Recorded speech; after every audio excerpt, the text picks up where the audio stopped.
Hello friends, ನಾನು BK free ಕ್ಲಾಸಸ್ಸಿಂದ Bahubali sir ಮಾತಾಡೋದು. ಈಗಾಗಲೇ ಅಗ್ನಿವೀರ್ JD ಸಂಬಂಧಪಟ್ಟಂತೆ ಹಾಗೂ WMP ಟ್ರೇಡ್ಸ್ಮನ್ ಸಂಬಂಧಪಟ್ಟಂತೆಯೇ ಆಫೀಸಿಯಲಿ ಟೆಸ್ಟನ್ನು ಬಿಟ್ಟಿದ್ದರು. ಟೋಟಲ್ 46 ಟೆಸ್ಟ್ಗಳಿದ್ದು ಅದರಲ್ಲಿ ನಾವು ನಿನ್ನೆವರೆಗೂ 32 ಟೆಸ್ಟನ್ನು ಮುಗಿಸಿದ್ದೀವಿ. ಇವತ್ತಿನ ಕ್ಲಾಸಲ್ಲಿ 33ನೇ ಟೆಸ್ಟನ್ನು ಬಿಡಿಸ್ತಾ ಹೋಗೋಣ. Very important. ನಾಳೆಯಿಂದ ಎಕ್ಸಾಮ್ ಬರೀತಿದ್ದಾರೆ. ಎಲ್ಲರಿಗೂ ಆಲ್ ದ ಬೆಸ್ಟ್ ಹೇಳ್ತಾ, ಪ್ರಿವಿಯಸ್ ಇಯರ್ ಭಾಳಷ್ಟು ಜಾಸ್ತಿ ಏನು ಹೊಸದಾಗಿ ಏನು ನೋಡಬೇಡ್ರಿ. ಆಮೇಲೆ ಕರೆಂಟ್ ಸ್ವಲ್ಪ ಅವಾರ್ಡ್ಸ್ಗಳನ್ನು ನೋಡ್ಕೊರಿ. ಅದೇ ರೀತಿ ಸ್ವಲ್ಪ ಪ್ರೀವಿಯಸ್ ಇಯರ್ ಕ್ವಶನ್ಗಳು ಮಿಕ್ಸ್ ಆಗಿದ್ದಂತಹ ಇವು ಏನು ಮಾಡೆಲ್ ಟೆಸ್ಟ್ ಅಲ್ಲ, ಜಸ್ಟ್ ನೋಡ್ಕೊತ ಹೋಗ್ರಿ. ಯಾವುದು ಪ್ರಾಕ್ಟೀಸ್ ಮಾಡೋಂಗಿಲ್ಲ. ಜಸ್ಟ್ ಸೊಲ್ಯೂಷನ್ ಮೆಥಡನ್ನು, ಅದೇ ರೀತಿ ಆನ್ಸರನ್ನು ನೆನಪಿಟ್ಕೊಂಡು ಹೋಗ್ರಿ, GK ಹಾಗೂ ಸೈನ್ಸನ್ನು. Okay, done. ಲೇಟ್ ಮಾಡೋದು ಬೇಡ. ಅದೇ ರೀತಿ ಈ ಕ್ಲಾಸಲ್ಲಿ ಯಾವ ರೀತಿ ಕ್ವಶನ್ಸ್ ಅದಾವ ಅಂತೇಳಿ ವಿದಿನ್ 20 ಮಿನಿಟ್ಸ್ಗಳು ನೋಡ್ತಾ ಹೋಗೋಣ. ಡನ್. ಓಕೆ, ಫಸ್ಟು GKಗೆ ಸಂಬಂಧಪಟ್ಟಂತಹ ಪ್ರಶ್ನೆಗಳನ್ನ ನೋಡ್ತಾ ಹೋಗೋಣ. ಓಕೆ, ಮೊದಲ ಕ್ವಶನ್ ನೋಡಿರಿ.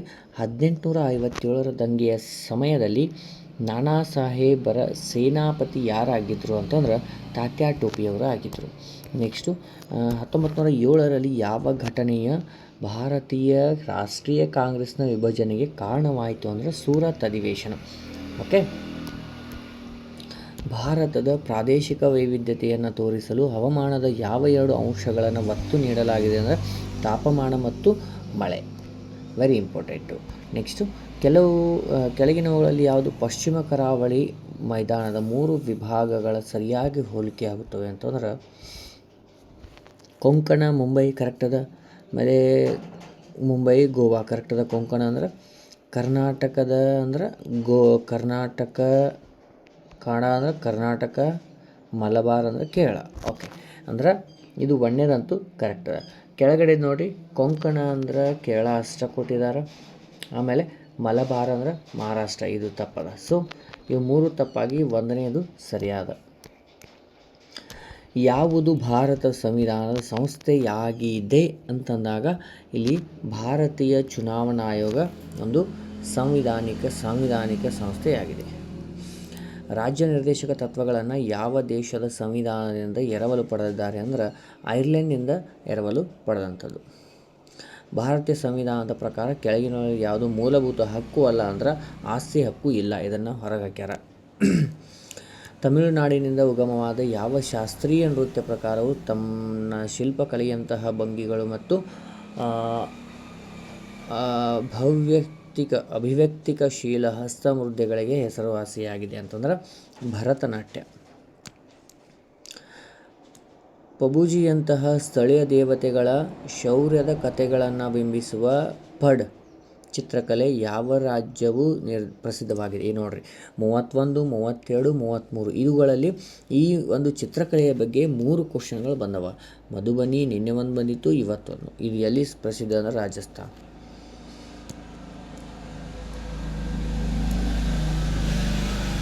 ಮಾರ್ಚ್ 2025ರಲ್ಲಿ ವಾರ್ಷಿಕ ರೈಸಿನಾ ಡೈಲಾಗ್ ಅನ್ನು ಆಯೋಜಿಸಲು ಭಾರತ ವಿದೇಶಾಂಗ ವ್ಯವಹಾರ ಸಚಿವಾಲಯದೊಂದಿಗೆ ಯಾವ ಸಂಸ್ಥೆಯ ಸಹಯೋಗದೊಂದಿಗೆ ಮಾಡಿಕೊಂಡಿದೆ ಅಂದರೆ ORF, ಅಬ್ಸರ್ವರ್ ರಿಸರ್ವ್ ಫೌಂಡೇಶನ್.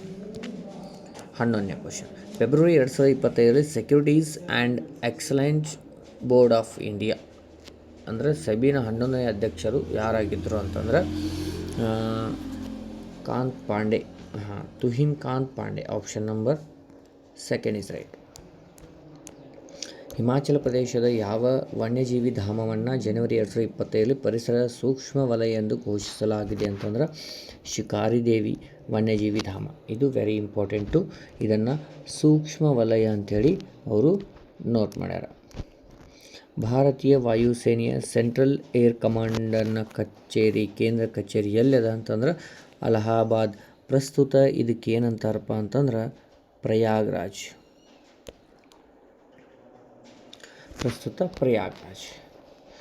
ಭಾರತೀಯ ಸೇನಾ ದಿನವನ್ನು ಜನವರಿ 15ರಂದು ಆಚರಣೆ ಮಾಡ್ತಾರೆ. ನೆಕ್ಸ್ಟು ಭಾರತೀಯ ನೌಕಾಪಡೆಯ ಶಾಖೆ ಇದು ಅಲ್ಲ ಅಂದರೆ ಆರ್ಟಿಲರಿ. ಇದು ಪಿರಂಗಿ ದಳ. ಇದು ನೇವಿಯಲ್ಲಿ ಬರಂಗಿಲ್ಲ. ಇವು GKಗೆ ಸಂಬಂಧಪಟ್ಟಂತಹ ಪ್ರಶ್ನೆಗಳಾದರೆ ನೆಕ್ಸ್ಟ್ ನೀವು ಸೈನ್ಸ್ಗೆ ಸಂಬಂಧಪಟ್ಟಂತಹ ಪ್ರಶ್ನೆಗಳನ್ನ ನೋಡಿರಿ. ಏಕರೂಪ ಚಲನೆಗೆ ಉದಾಹರಣೆಯಾಗಿದೆ ಯಾವುದಪ್ಪ ಅಂದ್ರೆ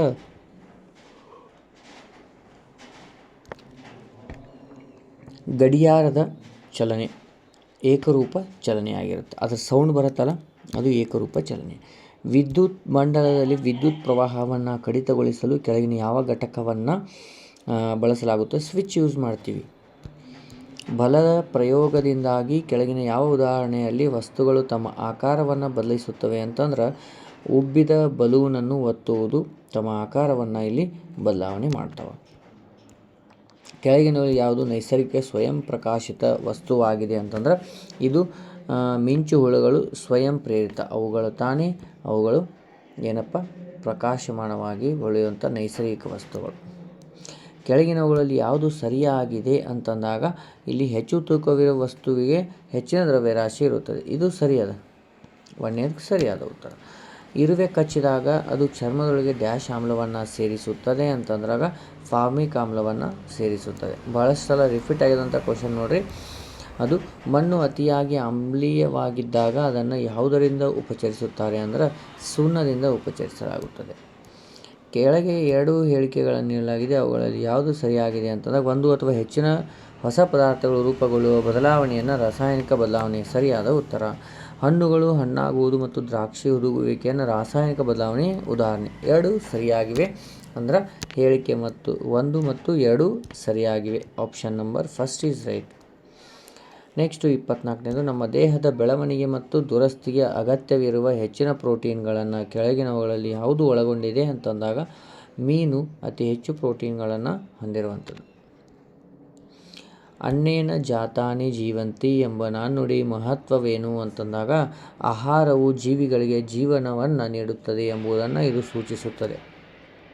ಓಕೆ, ಡನ್. 26ನೇದು ನೋಡಿ, ಕೆಳಗಿನ ಯಾವ ಪ್ರಕ್ರಿಯೆಯು ನಡೆಯಲು ಕ್ಲೋರೋಫಿಲ್, ಸೂರ್ಯನ ಬೆಳಕು, ಕಾರ್ಬನ್ ಡೈಆಕ್ಸೈಡ್ ಮತ್ತು ನೀರು ಅತ್ಯಗತ್ಯ ಅಂತಂದಾಗ, ದ್ವಿತೀಯ ಸಂಶ್ಲೇಷಣೆ, ಫೋಟೋಸಿಂಥಸಿಸ್ ಇವೆಲ್ಲ ವೆರಿ ಇಂಪಾರ್ಟೆಂಟು. ನೆಕ್ಸ್ಟು 27ನೇದು ನೋಡಿರಿ, ನಾವು ಉಸಿರಾಡುವ ಗಾಳಿಯಲ್ಲಿ ಎಷ್ಟು ಶೇಕಡ ಆಮ್ಲಜನಕ ಇರುತ್ತದೆ ಅಂತಂದ್ರೆ 21%. Very important. 21% ಇಲ್ಲಿ ನಮಗೇನಿರುತ್ತೆ ಆಮ್ಲಜನಕ ಇರುತ್ತೆ. ನೆಕ್ಸ್ಟು 28ನೇದು ನೋಡಿರಿ, ಯಾವುದು ಅತಿ ಹೆಚ್ಚು ರೋಗಗಳಿಗೆ ಕಾರಣವಾಗುತ್ತದೆ ಅಂತಂದಾಗ, ಕಳಪೆ ನೈರ್ಮಲ್ಯ ಇರುತ್ತಲ್ಲ, ಪುವರ್ ಸ್ಯಾನಿಟೇಷನ್, ಇದು ಭಾಳಷ್ಟು ಡೇಂಜರಸ್ಸು. ಸತ್ತ ಸಸ್ಯಗಳು ಮತ್ತು ಪ್ರಾಣಿಗಳಿಂದ ಪೋಷಕಾಂಶಗಳು ಮಣ್ಣಿಗೆ ಬಿಡುವುದನ್ನು ಕೆಳಗಿನ ಯಾವುದು ಖಚಿತಪಡಿಸುವುದು? ಹ್ಯೂಮಸ್.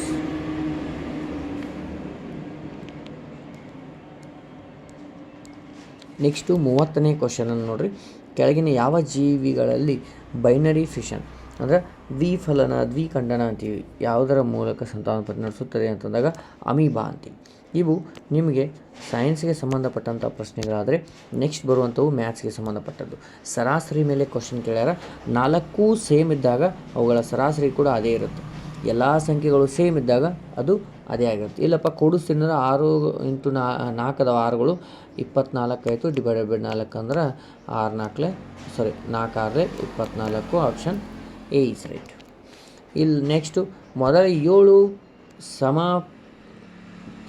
ಪ್ರಕೃತ ಸಂಖ್ಯೆಗಳು ಅಂದರೆ ನ್ಯಾಚುರಲ್ ನಂಬರ್ಸ್ ಸರಾಸರಿ ಎಷ್ಟು ಅಂದಾಗ, ಮೊದಲ 7 ಅಂದಾಗ ಈ ರೀತಿ ಕ್ವಶನ್ ಕೇಳಿದಾಗ ವೆರಿ ಸಿಂಪಲ್ ಶಾರ್ಟ್ಕಟ್ಟಾಗಿ ಹೇಳ್ಬೇಕಂತಂದ್ರೆ n+1 ಮಾಡಿದ್ರೆ ಮುಗಿದೋಯ್ತು. 7 n ಅಂದರೆ ಎಷ್ಟದ? 7 ಅದ. ಅಂದ್ರೆ 7+1 ಅಂದರೆ ಎಷ್ಟು? 8. ಇದು ಸರಿಯಾದ ಉತ್ತರ. ಇಲ್ಲಿ ಸರ ನಾನು ಎಲ್ಲ ಸಂಖ್ಯೆಗಳು ಬರಿತೀನಿ ಅಂದ್ರೆ ಬರೀರಿ. ಆವಾಗ ಮೊದಲು ಏನಾಗುತ್ತೆ, ಸಮಸಂಖ್ಯೆಗಳು 2 4 6 8 10 12 14. ಈ ಕಡೆ 3 ಈ ಕಡೆ 3 ಬಿಟ್ಟರೆ ನಡುವಿಂದ ಯಾವುದು ಉಳಿತು? 8. 2 ಒಂದೇ. ಓಕೆ, ಇದು ನೆನಪಿಡಬೇಕಾಗಿತ್ತು. ಸಮ ಸಂಖ್ಯೆಗಳ ಸರಾಸರಿ ಕೇಳಿದಾಗ ಈ ರೀತಿ ಮಾಡುವಂಥದ್ದು. ನೆಕ್ಸ್ಟು 10,000 ರೂಪಾಯಿ ಅಸಲಿಗೆ 1% ಸರಳ ಬಡ್ಡಿ ದರದಲ್ಲಿ ಎಷ್ಟು ವರ್ಷಗಳಿಗೆ 520 ಬಡ್ಡಿ ಆಗುತ್ತದೆ ಅಂತಂದಾಗ, ಇಲ್ಲಿ ಟೈಮ್ ಕೇಳಾರ. ಟೈಮ್ ಅಂತಂದ್ರೆ ಸಿಂಪಲ್ ಇಂಟ್ರೆಸ್ಟ್ 520 × 100 ಡಿವೈಡೆಡ್ ಬೈ ಏನಪ್ಪ ಅಸಲು ಇಂಟು ರೇಟ್ ಆಫ್ ಇಂಟ್ರೆಸ್ಟ್. ಈ 3 0 ಹೋದು, ಈ 3 0 ಹೋದು, ಅಂದರೆ ಎಷ್ಟು ಹೋಯಿತು? 52 ವರ್ಷಗಳು. Option number A is right. First one. ಒಂದು ಪೆನ್ನಿನ ಬೆಲೆ 250 ಆದರೆ ಅಂತಹ 65 ಪೆನ್ನುಗಳ ಬೆಲೆ ಎಷ್ಟು? ಅಂದರೆ 250 ಇಂಟು 65 ಮಾಡಿದರೆ ಮುಗಿದೋಯ್ತು. ಎಷ್ಟು ಬಂತು? 16,250. Option number first is right. Next ನೋಡ್ರಿ, ಮಸ ಕೇಳ್ಯಾರ. ಇವೆರಡು ಯಾವುದು ಮಗ್ಗಿಯೊಳಗೆ ಹೋಗ್ತಾವ ಅಂತಂದ್ರೆ ಎರಡರ ಮಗ್ಗಿಯೊಳಗೆ ಮಾತ್ರ ಹೋಗ್ತಾವ. Option number first is right. Next ನೋಡ್ರಿ, ಸಿಂಪ್ಲಿಫಿಕೇಷನ್ ಅದ. ಫಸ್ಟಿಗೆ ಪ್ಲಸ್ ಇದ್ದುದನ್ನು ಕೂಡಿಸ್ರಿ. 47 + 86 ಅಂದ್ರೆ 133 ಮೈನಸ್ 82 ಅಂತಂದಾಗ ಎಷ್ಟಾಗುತ್ತೆ? 351. ಇಲ್ಲಿ ಎಷ್ಟದ? ಆಪ್ಷನ್ ನಂಬರ್ ಫಸ್ಟ್ ಇದೆ. ನೆಕ್ಸ್ಟ್ 37ನೇದು ನೋಡಿರಿ. ಇಲ್ಲಿ ಸ್ವಲ್ಪ ಇದು √9, √25, √16, √47 ಅಂದ್ರೆ 9 ವರ್ಗ ಯಾವುದು? 3 ಹೊರಗೆ ತೆಗೆದ್ರೆ 3 ಪ್ಲಸ್ 25 ಅಂದರೆ 5 ಪ್ಲಸ್ 16 4 ಮೈನಸ್ 49 ಅಂದರೆ 7. ಇವನ್ನೆಲ್ಲ ಕೂಡಿಸ್ರಿ. ಎಷ್ಟು ಬಂತು? 5 4 9 12 ಮೈನಸ್ 7 ಅಂತಂದ್ರೆ ಎಷ್ಟು ಬರ್ತದೆ? 5. Option number second is right. Next ದಶಮಾಂಶ ರೂಪದಲ್ಲಿ ಬರಿ ಅಂತಂದಾರ. 7 6 4 ಪರ್ಸೆಂಟೇಜ್ ಅಂದಾಗ /100 ಮಾಡ್ತೀವಿ. 764 2 0 ಅದಾವ ಅಂತಂದ್ರೆ 2 ಸ್ಥಾನಗಳನ್ನ ಬಿಟ್ಟು ಪಾಯಿಂಟ್ ಕೊಡ್ತೀವಿ. 7.64. Option number first is right. Next 39ನೇದು ನೋಡಿರಿ. ಒಂದು ಚೀಲದಲ್ಲಿರುವ 620 ಕೆಂಪು ಮತ್ತು ಹಸಿರು ಬಣ್ಣದ ಚೆಂಡುಗಳಲ್ಲಿ 65% ಹಸಿರು ಚೆಂಡುಗಳಿವೆ. ಉಳಿದದ್ದು ಎಷ್ಟು? 35%. ಅವು ಯಾವಾಗಿರಬೇಕು? ಕೆಂಪು ಚೆಂಡುಗಳು. ಹಾಗಾದ್ರೆ ಅವು ಎಷ್ಟು ಅಂತಂದಾಗ 620ರಾಗ 35 ಉಳಿದದ್ದು ಯಾವ ಕಾರಣ ಹಿಡಿದ್ರೆ ಮುಗಿದೋಯ್ತು. /100. ಈ 0 ಈ 0 5 ಸಾರಿ 5 7 35 5 2 2 1 2 3 2 1 31 ಇಂಟು 7 ಅಂದ್ರೆ 217 ಅಲ್ಲಿರುವಂತಹ ಕೆಂಪು ಚೆಂಡುಗಳ ಸಂಖ್ಯೆ. Option number first is right. 40ನೇ ಕ್ವಶನ್ ನೋಡಿರಿ. ಅನುಪಾತವನ್ನು ಸಿಂಪ್ಲಿಫೈ ಮಾಡಂದಾರ. ಇಲ್ಲಿ 81 3 ಇವೆರಡು 3 ಮಧ್ಯೆ ಹೋಗ್ತಾವೆ. 3 1 3 1 ಆಮೇಲೆ 3 2 3 7 21 27 ಅನುಪಾತ 1 11. Option number first is right. A ಮತ್ತು ಬಿ 2 ವರ್ಷಗಳ ಅವಧಿಗೆ 2400 800 ರೂಪಾಯಿಗಳು ಹೂಡಿಕೆ ಮಾಡ್ತಾರೆ. ಎಷ್ಟೆಷ್ಟು ಹೂಡಿಕೆ ಮಾಡ್ತಾರೆ ನೋಡಿರಿ? 2400 800. ಇವನ್ನ ಸಿಂಪ್ಲಿಫೈ ಮಾಡಿ. 0 0 8 1 8 3 24. 3 ಅನುಪಾತ 1 ಟೋಟಲ್ 4 ಅನುಪಾತ 10. 2 ವರ್ಷಗಳ ನಂತರ ಅವರಿಗೆ 4800 ರೂಪಾಯಿ ಸಿಗ್ತಾವೆ. 4 ಅಂದ್ರೆ 4800 ಅಂದ್ರೆ ಇಂಟು ಎಷ್ಟು ಮಾಡ್ಯಾರ? 4 1 4 2 1200. ಅವ್ರು ಕೇಳಿದ್ದನು ಬಿ ಎ ಪಾಲು. ಬಿ ಅಂದ್ರೆ 1 ಅದ. 1 ಇಂಟು 1200 ಅಂದರೆ ಎಷ್ಟು ಬಂತು? 1200 ಅಲ್ಲ. Option number third is right. Okay done. 41 ಆಯಿತು. 42ನೇ ಕ್ವಶನ್ ನೋಡಿರಿ. ಒಬ್ಬ ವ್ಯಕ್ತಿಯು ಸೆಕೆಂಡಿಗೆ 36 ಮೀಟರ್ ವೇಗದಲ್ಲಿ 21 ಸೆಕೆಂಡುಗಳಲ್ಲಿ ಕ್ರಮಿಸಿದರೆ ಅವನ ಕ್ರಮಿಸಿದ ದೂರ distance equal to speed into time. 36 into 21 ಅಂತಂದಾಗ 700 ಎಷ್ಟು ಬರ್ತದೆ? 756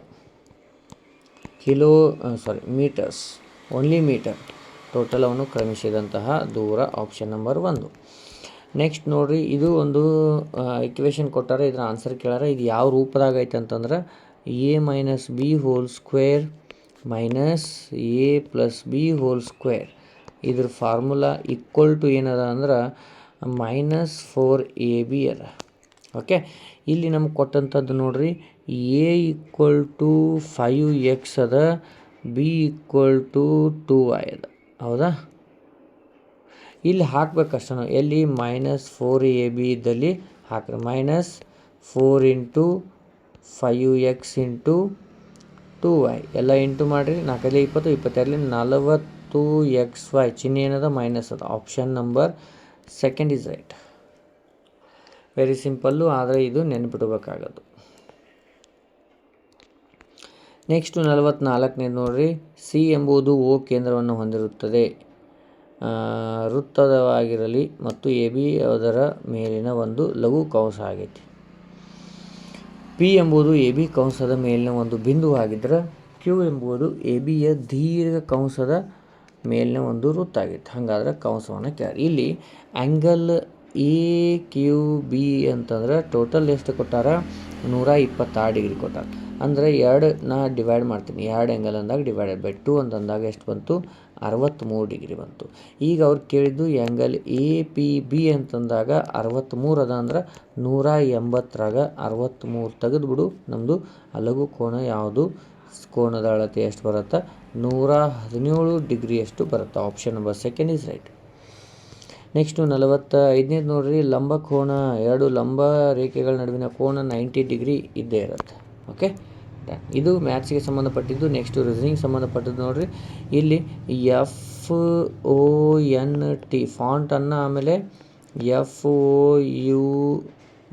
FOND ಫಾಂಡನ್ನು ಶಬ್ದಗಳನ್ನ, ಇದನ್ನು 2137 ಅಂತ ಬರ್ದಾರ, ಇದನ್ನು 7351 ಅಂತ ಬರ್ದಾರ.